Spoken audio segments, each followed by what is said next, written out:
come to Him, He wouldn't serve you. How many of you know we serve God, whether it's a good time or the bad time? We serve God, the God of the mountain. Amen? Even though we serve Him sometimes in deep, dark valleys, we still serve Him. We don't serve Him because of the stuff He gives us. We serve Him because we love Him. And we have a deep sense of indebtedness to God. I am indebted to the Lord. And I want to spend my life serving Him and loving Him and honoring Him and doing what I can for Him as long as I am able. Amen. Hallelujah. So Satan said, you'll just take away the stuff. You take away the stuff, He'll deny you. He'll deny you. See, Job had no idea that there was a meeting happening in the invisible world, and it was about him. Let me hurry. Peter is participant number 2, found in Luke chapter 22. He's a subject also of a meeting. The Passover supper is being held. And Jesus has been having supper with His disciples and has been washing the feet of His disciples. And His disciples were a typical church. They must have been a Pentecostal church. Go ahead. Because they were fussy. Yeah, go ahead. Am I preaching all right? Go ahead. See, I'm not mean this morning. I want to be good tonight. But Pentecostals are the fussiest people. Why do we fuss so much? We're upset about everything. You know what I'm saying? Come on, folks. Go ahead. Good preaching. Go ahead. So the disciples are fussing. Who's going to be the greatest in the kingdom of God? I'm bigger than you. My daddy's bigger than you, Daddy. You know, I'm more spiritual than you are. I sing better than you. He loves me better than He loves you. He's better to me than He is you. Go ahead. I'm His right-hand man. I can just hear fussing. They're arguing over. Then Jesus said, you know what? He said, tonight, all of you are going to forsake me. And they look at each other. He said, one of you is going to betray me. And the rest of you are going to run like chickens in a thunderstorm. That's lamb pouring through there. And they kept saying, Lord, is it me? Is it me? Is it me? Peter said, though all men forsake you. Come on. I'm big. I'm big and bad and tough. I am Simon Peter. I'm not afraid of anybody. I will never forsake you. We know the story. Jesus, in the midst of all this going on, looked at Peter and He said something very interesting. Simon, Simon, behold, Satan hath desired you. He's desired to have you that he may sift you as wheat. But I have prayed for you. That's past tense. Think about that now. Jesus has said, this has already happened, Peter. Peter, there's been a meeting somewhere. And you have been the subject of the meeting. You've been talked about. And Satan has desired to have you, that he may sift you as wheat. But I have prayed for you that your faith fail not. What? You didn't pray that I wouldn't be sifted? No. You didn't pray that I wouldn't be tested? No. Lord, what? You mean you're going to let me go through this test? Yeah. But I prayed for you, Peter, that you're going to come through it. You're going to survive it. I have prayed for you that your faith fail not. And when you are converted, strengthen your brethren. And listen, Peter has the audacity.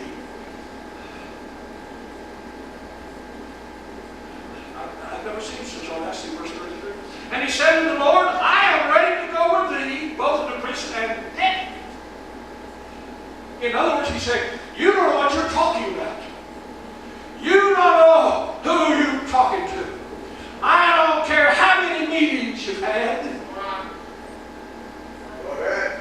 Come on. I will not fail you. I'll go with you to prison and to death. We you're going to deny me before the rooster crows 3 times in the morning. This word desired. In the pulpit commentary it says this. That the more accurate translation would be this. Satan obtained you. Peter, you know what Lord already said this in past tense? There's been a meeting. You've been discussed. He's decided to have you. He wants to sift you as wheat. But I prayed for you that your faith fail not, because in other words, the implication is you're going to go through this. Amen. So the pulpit commentary said it would be better translated, Satan obtains you by asking that he may sift you as wheat. So Satan has been there asking. Bingle translates it this way. He says, this is the way it should be translated. He is not content with Judas. He wants you also. He's already got Judas. He's already set up to betray the Lord. He's not satisfied with Judas. He wants you too. I come to tell you tonight, he's just not satisfied with Simon Peter, and he's not just satisfied with Judas, but he wants you too, and he wants you too, and he wants you too, and he wants us to fail the Lord and to leave our testimony behind. The pulpit commentary then further says, the statement of Jesus is a very mysterious one.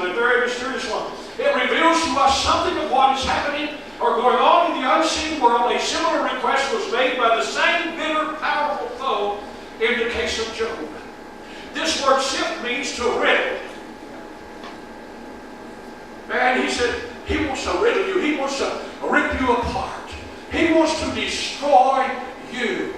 Webster said that sift means to put through a sieve, or to scatter as if by sifting. In other words, like your mother used to put the flour in the thing and sift it. He said that's what he wants. But he said he wants to sift you like wheat. That's where they put the wheat out there in the threshing floor, and they let the oxen and everything walk over it and trample over it, and they throw it up and let the wind blow the chaff away, and the wheat would fall to the ground. He said, Peter, that's what Satan wants to do to you. But he said, that's what he's going to do to you, but I'm praying for you that your faith will not fail you. Now, the grammar people said it's used in the aorist tense, and it says this. An inflectional form of a verb typically denoting simple occurrence of an action without reference to its completeness, duration, or repetition. Now, that really helped me when I read it. I had to have somebody define it. In other words, it goes on to say, and it would read this way. Simon, Satan is constantly desiring to sift you. Not just today. Not just tomorrow. Not just yesterday. But every day.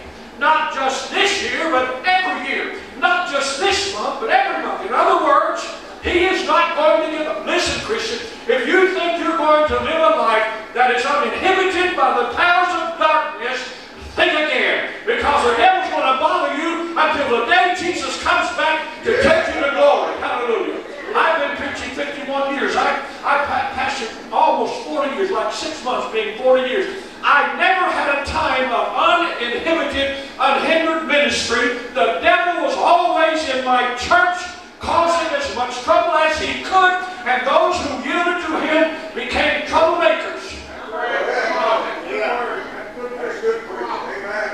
So he said it's an ongoing process with a relentless desire and pursuit. He never gives up. You see, Peter had no idea that he was capable of what he was. Listen, my friends, we need to be very careful. Never to say, boy, I would never do that. Boy, I just can't believe so-and-so did that. I would never do that. Don't ever say that, because you don't know. When Satan starts to sift you, my friend, you'd be surprised what you're capable of doing. Amen? We need to be careful. My father taught me many, many years ago. He would always say, if it's the Lord's will, if we do this, it's the Lord's will. James taught us to do that. He says, you don't know about tomorrow. He said, you need to say, if it be the Lord's will. We'll do this and we'll do that. If it be the Lord's will. We don't know. Because there is an invisible world in which we are being discussed. So in John 21, after Peter has denied the Lord, after he's embarrassed himself, after he's embarrassed the Lord, after he's looking, Jesus was looking him straight in the eye as the rooster crowed. And the Bible said Peter went out and wept bitterly. Every time a true Christian fails, it breaks their heart. And Peter went out and wept bitterly. And in John 21, the Bible said that Jesus went to get him. Oh man, that ties in with my message again this morning. Jesus went out to get a man who had cursed and swore, said, I've never seen the man, I don't know him, I've never been around that man. And Jesus looked him straight in the face, and the rooster started crowing, and Peter went off and wept like a little baby. His heart was broken, and he said to the disciples, I'm going fishing. And he wasn't talking about recreational fishing. Theologians believe that Peter was saying, I quit. I'm not going to be a disciple anymore. This is too much. I quit. I'm going back fishing. I'm going to get my boat and going back to fishing. I'm going back in the fishing business. But Jesus showed up. Jesus showed up on the edge. Oh, aren't you glad? In your worst hour, he shows up. In your most desperate time, he shows up. He is faithful, my friends. He is faithful. And loving and true. And there he is on the shores. And he said, hey, do you have any meat out there? Have you caught anything? He said, no, we caught nothing. We haven't. Man, the fishing business is not really good right now. We haven't caught anything. And Jesus said, do what I tell you. Do what I say. And you will catch a lot of fish. Amen? Are you hearing me tonight? If we will obey the Lord, he said, if you will let me direct your life, you will be a successful disciple. Amen. That's the Lord. That's good. Invisible powers working all around us, working to destroy us. One other example, and then I'll move on to the end of my message. Daniel 10. Daniel has been praying. He's been fasting. For 21 days he's been seeking God. And the Bible said in Daniel 10 and verse 12, there was an angel showed up. A messenger from God showed up. And he said to Daniel, fear not. Daniel, from the first day that you set your heart to understand and to chasten yourself before God, your words were heard, and I am come for thy words, or because of your prayers. But the prince of the kingdom of Persia, listen to this, withstood me 21 days. Lo, and Michael, one of the chief princes, came to help me, and I remained there with the kings of Persia. You see what he's saying? There's a warfare going on in the heavens. And here's this angel. He's on his way to answer Daniel's prayer. He's on his way to give him a word from God. And he said the prince of Persia, that is one of the powers of darkness that we read about in Paul's writings in Ephesians. It's one of those principalities and powers and rulers of darkness are over every city. There's one over this city. Well, it wouldn't surprise me that there's one right outside the doors of this church trying to hinder the move of God.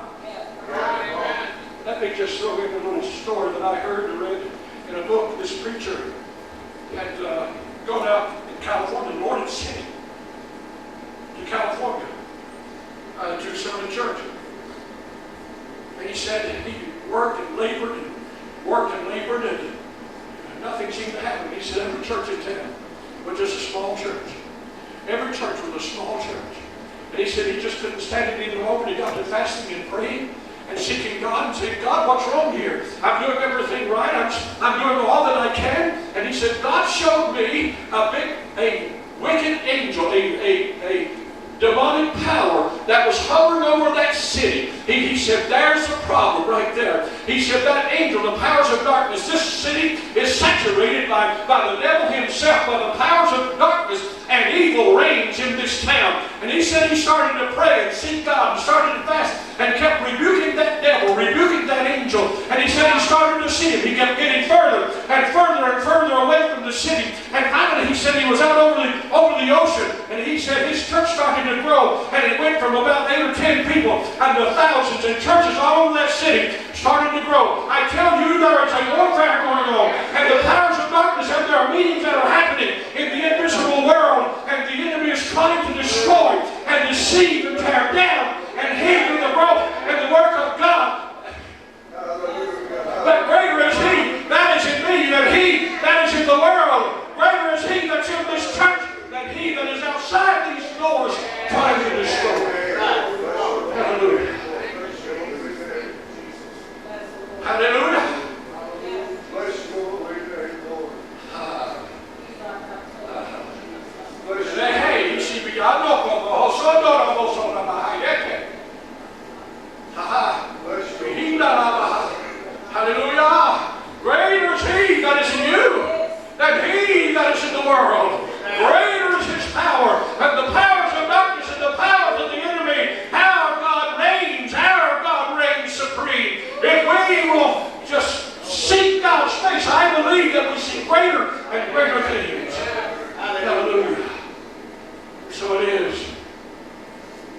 Sunday night. Hallelujah. September 17th, 2017, in the Champion Church of God. Hallelujah. Hallelujah. People have come from various walks of life. We carry many burdens and cares. Some are victorious, others are not. Some are sick, weary, depressed, and despondent. We've had worship, prayer, testimonies, and we've had preaching. Some of you feel better, some of you not. In the unseen world, my friend, you can rest assured of this. You're being discussed. Being discussed. You see, what we don't understand, what we don't really grasp, we're so accustomed to seeing. But there is a world all about us, an unseen world, not just the microscopic world, but the spirit world. Yes. In our church in Conneaut, there's one, she's a grown woman now, but she was a little girl. And every now and then, Christina would come to me and she'd say, Pastor, she had a real high voice. I just saw an angel. I said, what, Christina? She said, I saw an angel over there. And I said, you're a good girl, Christina. You're a good girl. You know? But they tell me that something happens to people as they get older and older, that we get more and more accustomed to the visible and tangible. And that children are much more sensitive to God than we are. And that they're much more sensitive to the spirit world than we are. And I think, in retrospect, now looking back, I think Christina was actually seeing angels, not just kind of, just, that's nice, Christina, you're a nice girl. And I thought, well, maybe she's just imagining things, until we started building our last building. And it's a long story, but probably 20 years ago now, our church was paid off, our home was paid off, we're out of debt. Church was paying me a decent salary. And I was kind of in the comfort zone, you know what I'm saying? You know what I'm saying? No bills, everything was going well. But something started happening on the inside of me. And there was a divine unsettledness. There was a divine unhappiness in there. And I got to thinking, maybe this is my opportunity. I have an opportunity. I can sit here for the next 10 years and 20 years and draw a salary, or I can step out of the boat and I can do something for God. And I decided to build a building. And from the day we decided to do that, we had the enemy come against us. I remember the day that we went to the health department and we applied for a permit for our septic system. I just walked in the door to the office, Brother Kimball, that permit in my hand, and the health department called and said, we're revoking that permit. You've got to do something bigger, better. And I can't tell you the whole story, it takes too long. But we went from having to put in a septic system to put it in a wastewater treatment plant that has to be taken care of by I think it's a class 3 operator. And thankfully we had one in the church that takes care of our septic, our wastewater treatment plant at the church. But it was an amazing thing. And we struggled trying to get our building built, trying to get drawings. And during the process of that time, I had a building fund going, and I'm going to tell you something that will shock you. Just in those few years, and I can't remember how many years, but we raised $500,000 in that church in our building program.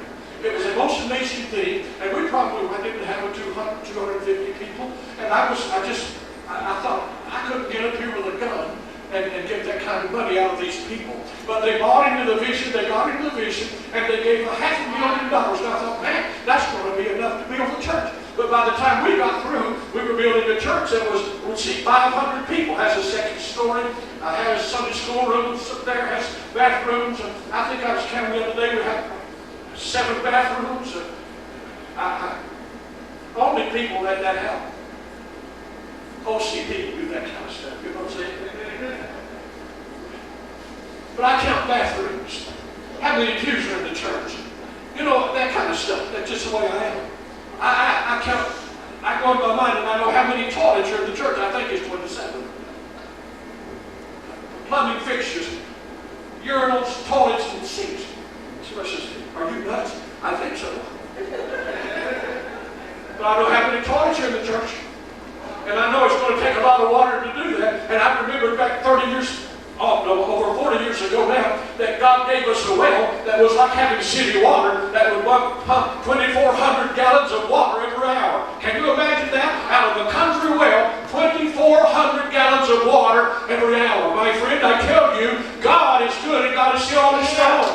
But during that time we had such warfare, and we got a contractor, we had the building almost finished, started having all kinds of trouble, ended up in court, and Brother and Sister Willard came by there to preach a revival, and we were still in the old building, struggling, trying to get into the new building, and we'd go over there and have prayer meetings in the new building, and Sister Willard came to me one day, and she said, Brother Lamb, I have something to tell you. She said, I saw an angel today. That got my attention. Christina had been seeing angels, and other kids had been seeing angels, and I just said, oh, that's all right, bless you. But with Sister Willard, you know, she's a credible woman. I mean, she's an evangelist. She's a woman of God. They're people that have been in ministry for 50 years or 60 years. And they don't just, you know, they're not fly-by-night people. They're solid people. And I said, where was he? And she said, he was up there on the platform. I said, really? She said, yes, Brother Lamb. And she said, he was big. He stood on the platform, and his head was at the peak of the ceiling. You know how that's 27 feet. 27 feet from the platform to the peak of that ceiling. And here stood. We see that behind the Here stood an invisible emissary from the Almighty God, of the same kind that came to Daniel, of the same kind that went with Moses and Elijah and the people of God forever, and there he stood in the church of God of a little hillbilly boy, amen, with a guitar, and people said he never knew anything, and there he stood, guarding and watching and making sure, and the building was finished, and to God be the glory. Great things he has done. I tell you, the Bible said in Psalm 34:7, the angel of the Lord encamps round about those who fear him and delivers them. Hallelujah. God himself has entered the building here this day. Psalm 22:3, he said, but you are holy, enthroned in the praises of your people Israel. We don't understand what happens when we start to worship. When the church shows up in this building, this is just a building, but it's been dedicated to God. And when we show up, God shows up. Have you noticed that? You can come in here, and before the service, we're fellowshipping and shaking hands. You don't feel God necessarily. I mean, it's an ordinary environment. But the minute that somebody says, praise the Lord, all of a sudden it's like the air starts to shake. Somebody gets up and starts to sing. We start to worship. And all of a sudden you feel the Holy Ghost in this place. And you know that the visible world is being visited and invaded by the invisible world. That the invisible God and His Holy Spirit and the angels of God have entered this building. Do we understand how much power there is in worship and how much power there is that surrounds the people of God?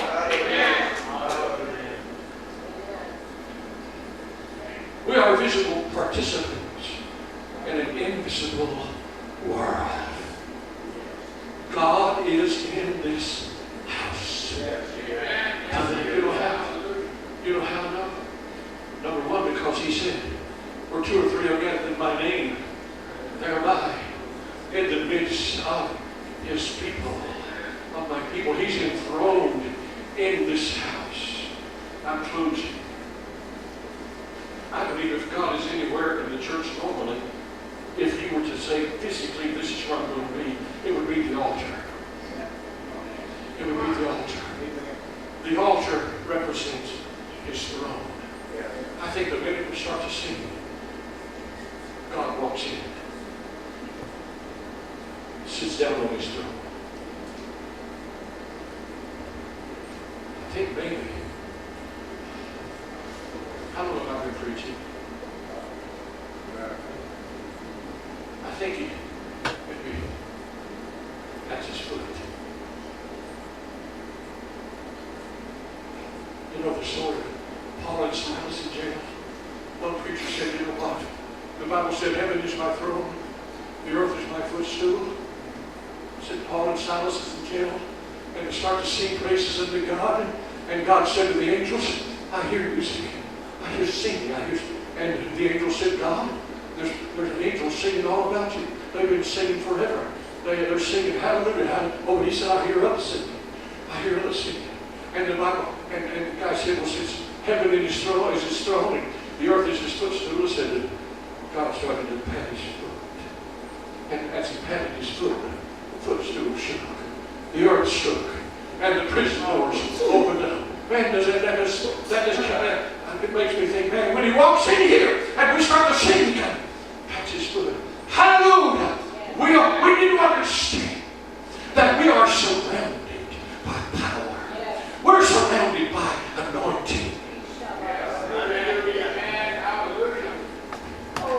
Surely goodness and mercy shall follow me all the days of my life, and I will dwell in the house of the Lord forever. I preached on that one, a series on that song, and Tony Calusa from the old country came to me and said, Brother Lamb, he said, you know what that says in the Slovenian Bible? I said, no, I don't, Tony.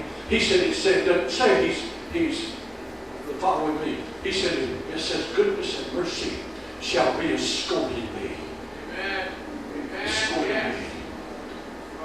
One on the right hand, one on the other hand, the left hand. Hallelujah. Do we understand that the angels encamp round about us? Do we understand that there are invisible beings all about us, that God is around us, the Holy Spirit is around us and over us and in us and through us and all about us? Hallelujah. We are people under the anointing and the power of the living God. And somebody is in this house tonight. Somebody is in this house tonight. God is in this house tonight. The Holy Ghost is in this house tonight. You can't see him. You can't hear him, but you can feel him. Hallelujah. Hallelujah. The wind is the breath of God.